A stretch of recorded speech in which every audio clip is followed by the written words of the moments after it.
I think there are different levels of forgiveness. I think a higher level of forgiveness, irrespective of what other sort of attitude, the person, still human being, still deserve our compassion, our sense of concern. So never sort of develop ill feeling towards that person. That's the higher level of the practice of forgiveness. Another level, simply try to not develop anger towards that person. Simply act sort of as a countermeasure to stop their action. Now here the important is make distinction, doers or the actors and action. I think some my Christian friends, you see, make distinction sin and sinner. Towards sin we must oppose. Sinner is concerned, we should not lose our concern or compassion.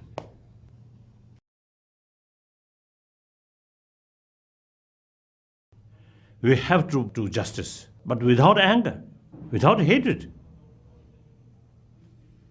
That's very possible. Totally oppose their wrongdoing, but without anger, without hatred. I think if anger towards action is okay, not towards the person. Person, if you keep anger, negative sort of attitude, then that creates their negative attitude towards you, then remain longer. If you practice on a higher level forgiveness, then without losing respect, without losing compassion, then there is much chance to transform that person's attitude towards you. If you lose anger, then that chance, then you create obstacle about that positive sort of change, a chance of a positive change.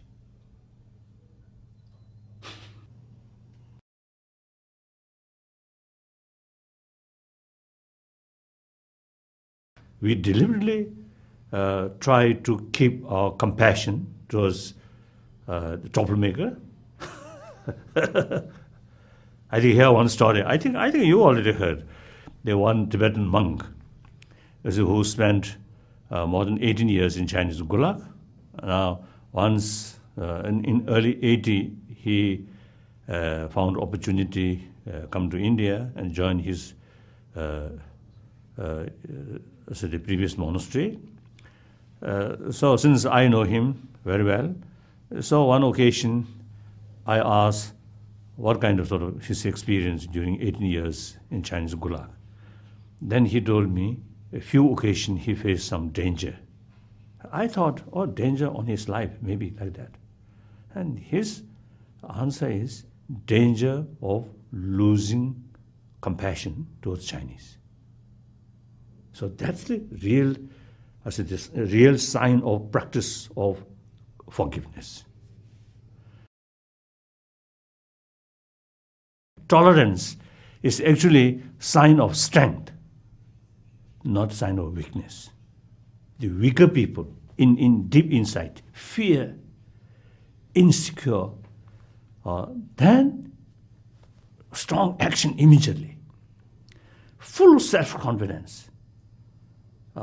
Then there is real sort of chance, practice of tolerance and patience.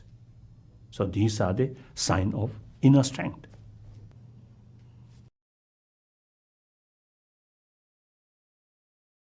Buddhist training, you see, training, they reduce anger or hatred through reasoning, through meditation.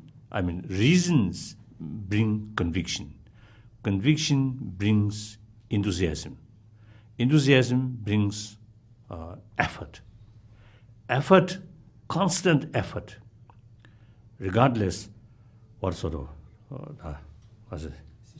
No, what time?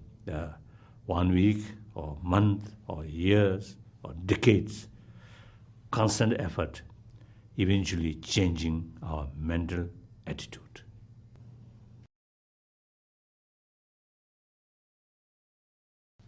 Things already happen, unavoidable. Then anger, no help. Only destroy your own peace of mind. So, deliberately try to keep your mind more calm.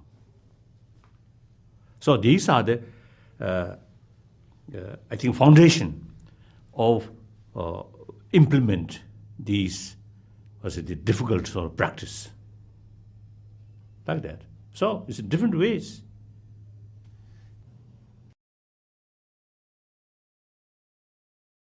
I think meditation in general term is make your mind calm. So then, through calm mind, then you can analyze more balanced way.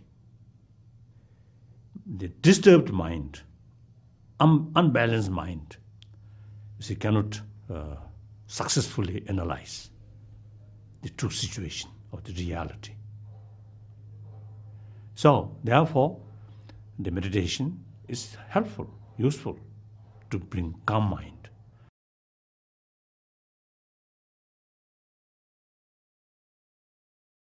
Anger towards action, anger towards danger. I think maybe good. That anger, limited.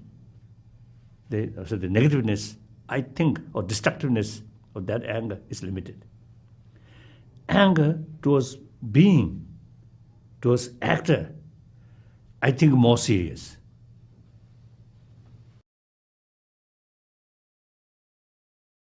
The whole purpose of education is try to know the reality. That means try to reduce gap reality and our perception. That meant for our action becoming more realistic action. That to achieve our, from birth, our desire to happy days, happy life, and overcome suffering or problem. That's our basic right. That's really the purpose of our life.